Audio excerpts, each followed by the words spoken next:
Y siguiendo con la visita a Lobería, escucharemos las palabras del ingeniero Jorge Castaño, profesional de la Unidad Integrada Balcarce, quien nos habla sobre la siembra de pasturas en este módulo intensivo de producción de carne.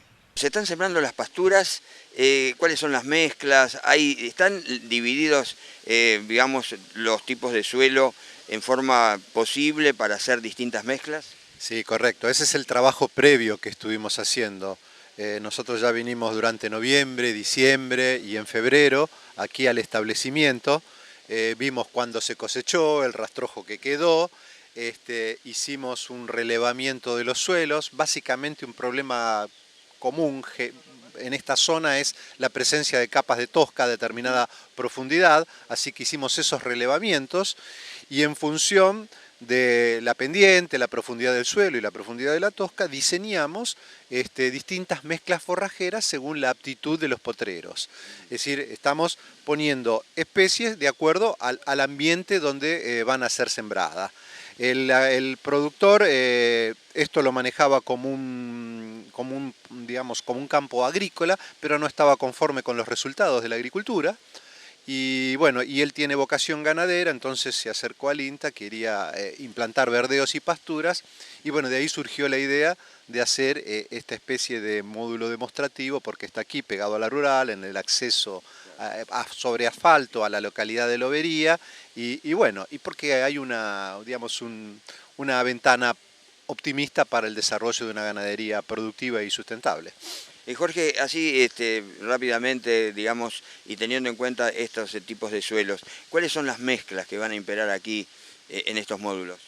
Bueno, mira, el criterio es, digamos, en las mejores partes de este campo, donde tenemos más profundidad de suelo bueno y digamos hay más fertilidad, van a ir pasturas mezclas de alfalfa con festucas mediterráneas. Para la gran audiencia, la festuca mediterránea es la que crece más en invierno y en verano está como dormida. Es decir, que la superposición de los picos de producción entre alfalfa y festuca es mínima, se complementan perfectamente bien, entonces tenemos la festuca en el otoño-invierno y en primavera-verano tenemos la alfalfa. En los mejores suelos va a ir esa mezcla.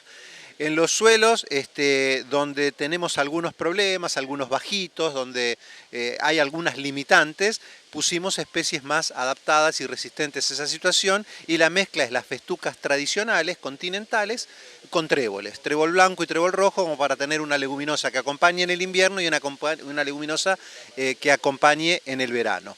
Cuando se arranca así de cero en un planteo de este tipo, también hay que tener algún recurso forrajero que produzca forraje rápido, cosa de tener una venida de los animales pronto en el otoño, que el productor los tiene en otro establecimiento. Entonces también hay lugar para algunos verdeos, va a haber algún verdeo de avena y algún verdeo de ryegrass.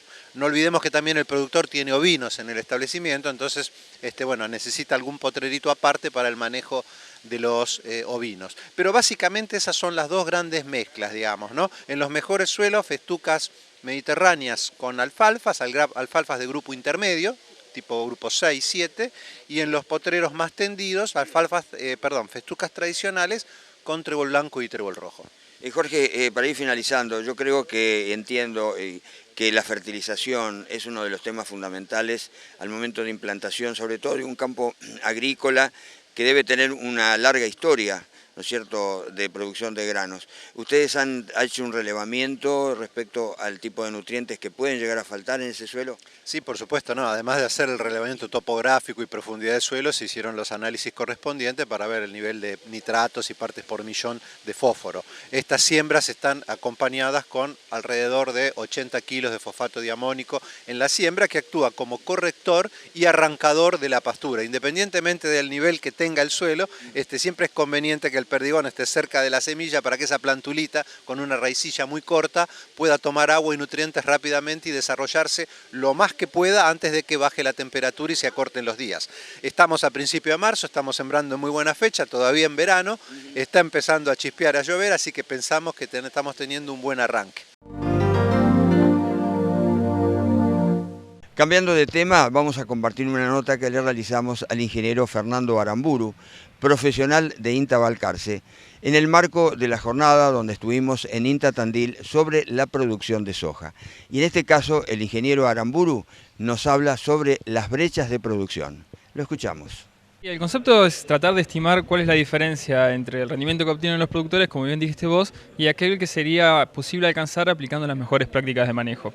Nosotros lo que hacemos es hacer estimaciones de cuáles son los rendimientos potenciales y potenciales en condiciones de secano para los distintos cultivos en las distintas regiones del país y compararlo con los datos del Ministerio de Agricultura de los rendimientos alcanzados por los productores, o sea, de rendimiento real.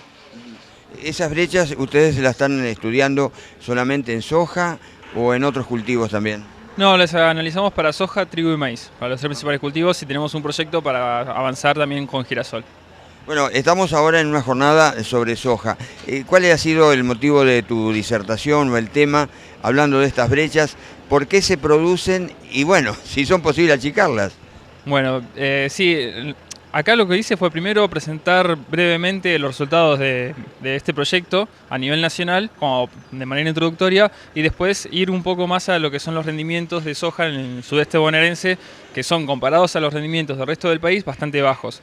Y un poco fue la idea mostrar que esa diferencia es más que nada principalmente debido a déficits hídricos que se producen en esta zona, que no se producen tanto más en la zona núcleo del país y que están muy relacionados a la presencia de tosca de nuestros suelos. Entonces fue como para darle un marco y demostrar cuáles serían realmente los rendimientos que podemos alcanzar en esta zona y qué es lo que más limita el rendimiento de soja, que es el agua. Nosotros acá, en condiciones promedio, podemos obtener solamente la mitad del rendimiento potencial en condiciones de secano. Es decir, un cultivo en secano rinde aproximadamente la mitad de lo que podría rendir si no le faltase nada de agua en lo que es soja, cuando en realidad en la zona núcleo los rendimientos en condiciones de secano llegan al 70-80% de lo que alcanzan en condiciones potenciales. Fernando, bueno, el tema del agua evidentemente es un tema muy importante. La profundidad del suelo, por supuesto, contribuye a ello. Pero el hecho de tener un verano corto, estamos ahora en el mes de marzo y ya temperaturas que a la mañana a lo mejor no superan los 4 o 5 grados, ¿eso también conspira, ¿no es cierto?, contra los rendimientos potenciales? Sí, sí, por supuesto. O sea, los potenciales de esta zona son menores que los de la zona núcleo. Hay una diferencia significativa, pero bueno, esa diferencia no es tan marcada como la que marca el agua, ¿no? O sea, es una diferencia. Tenemos distintos ciclos, o sea, tenemos ciclos de cultivares de soja que se adaptan a esta zona, que son más cortos, que tienen menor potencialidad que un cultivar de otra localidad. Pero lo que quería remarcar principalmente era que la mayor diferencia se daba por el agua y no tanto por, como vos bien decís, porque tenemos un ciclo más corto o por las menores temperaturas. Sí, lo que tenemos es mayor riesgo de heladas tempranas, que eso va a repercutir en ciertos años, no en todos, sobre los rendimientos de los cultivares de soja.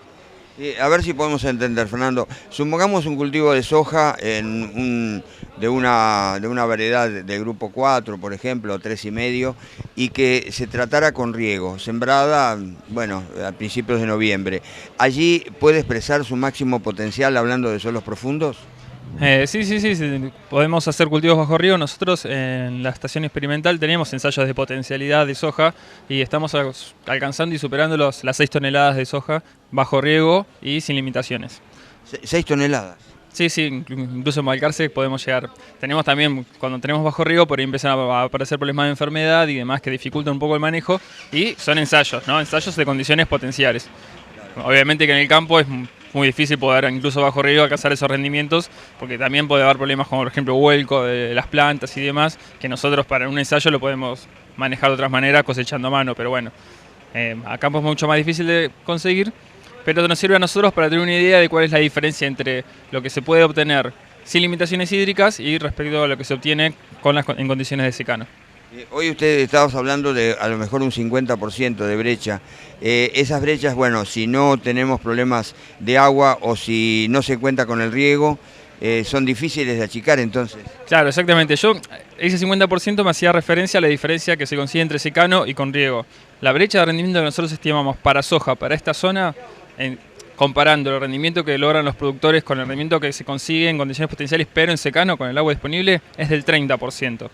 No es del 50%. O sea que sí, hay un margen para reducir esas brechas, pero no es tan importante.